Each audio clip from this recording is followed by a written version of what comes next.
Hey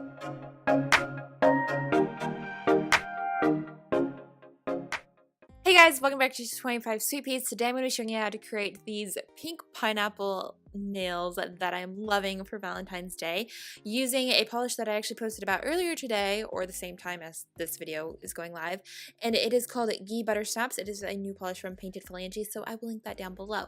But I have 3 coats of that on, and it's such a pretty green and perfect for this design. So to start off this design, I want to kind of go to the halfway point of my nail, go down a teeny little bit, and start my pineapple. For this, I'm using pink acrylic paint, and I know pink pineapples aren't really a thing, but I googled it and they are real. They have been approved to go into the market, which I think is a little weird because you know that it's genetically modified, but you know, we're gonna go with it for nail purposes because I'm not eating that, and that's fine. So here is my pineapple base. This is always a little tricky to figure out, but just play with it until you're happy with the shape. And definitely you don't want to get it too high on your nail because the higher you get it, the less room you have for the leaves at the top. So once you're content with your pineapple shape, it is then time to go in and put in those leaves on the top.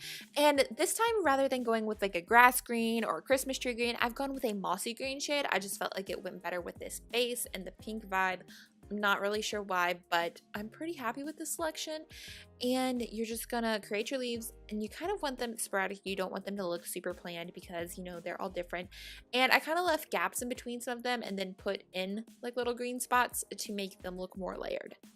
After that is done, you're then going to go in with a different shade of pink. I kind of used like a magenta shade, and I'm going to put the detailing on the pineapple. For this, I did kind of like little V's. Also could be considered little hearts, you know?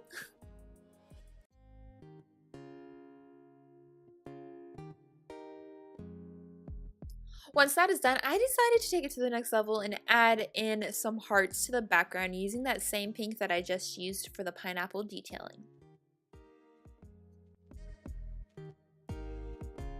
And once you are done with that and you're content with all the hearts on all of your nails, let that dry and put on your favorite top coat. As you can see here, I decided to go matte this time because I thought the flakies in the polish would look really cool that way too. So here is the final look at my design, and that is it for today. I hope you guys have enjoyed this manicure. I've really gone with the non-traditional route for Valentine's this year, but I'm really kind of enjoying it. So that's it. Thank you guys so much for watching, and I will see you guys back here tomorrow. Bye!